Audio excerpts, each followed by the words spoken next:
NSL 90 YouTube channel එකත් එක්ක. ඉතින් අද අපි ගහන්න යන්නේ ඩාක් කියලා එක්කෙනෙක් ලංකාවේ මගෙන් කස්ටමර් එක ඉල්ලලා දිනවා. ඉතින් දැන් අපි එයාත් එක්ක මේ කස්ටමර් එක ගහන්න යන්නේ. මෙයා level 26 ඉඳලා එයාත් එක්ක මට කස්ටමර් ගහන්න බෑ. ඉතින් අපි ඒ වෙනකොට lone wolf එකක් තමයි ගහන්නේ. ඉතින් ඔන්න පොඩි දුන්නා. ඉතින් අපි දැන් ගහන්න යන්නේ.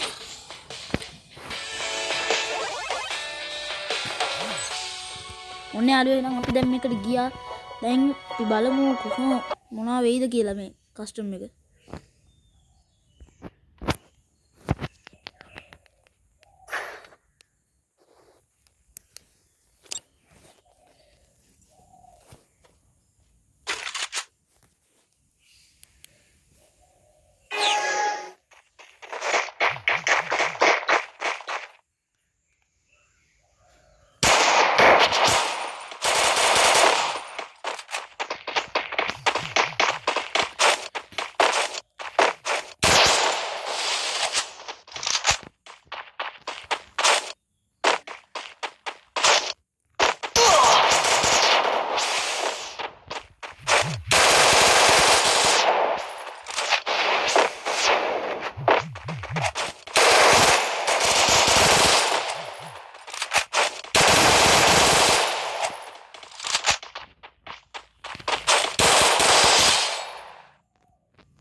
යාළුවෝ තව දෙයක් කියන්න තියෙනවා.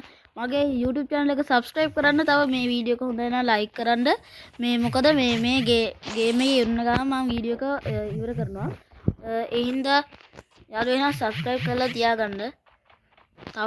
තව මේ bell icon එකත් වවාගෙන තියාගන්න. එතකොට මම දාන හැම වීඩියෝ එකම ඔයගොල්ලන්ට බලන්න පුළුවන්.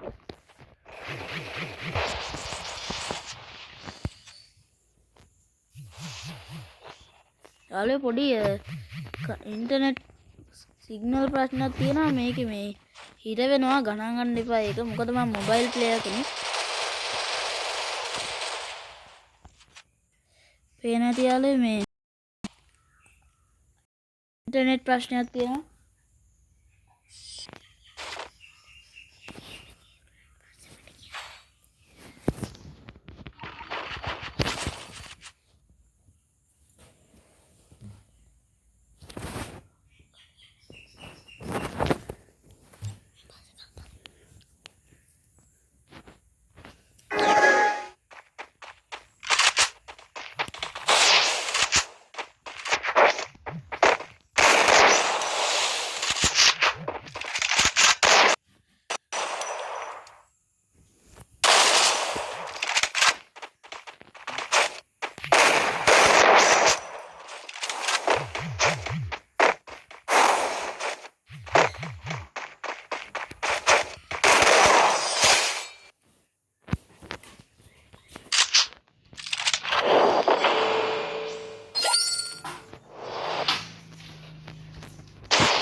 ඔන්න යාළුවෝ එහෙනම් ඉතින් අපි මැච් පොයින්ට් එකටත් ආවා. ඉතින් දැන් ඉතින් ඊට පස්සේ මම ආයෙ කතා කරන්නේ නැහැ. මොකද දැන් මේ කොහොමද මම දිනනවා. හරිද? මොකද මම හිතුවේ නෑ මෙයා බොටෙක් කියලා. මොකද ලෙවල් 26 කියද්දි මේ මෙච්චර අඩුවෙන් ප්ලේ කරන්න හොඳ නෑ. එහෙනම් යාළුවනේ අදට සමු ගන්න එහෙනම් ආයෙ තවත් වීඩියෝ එකකින් හම්බ වෙනවා. ගුඩ් බයි.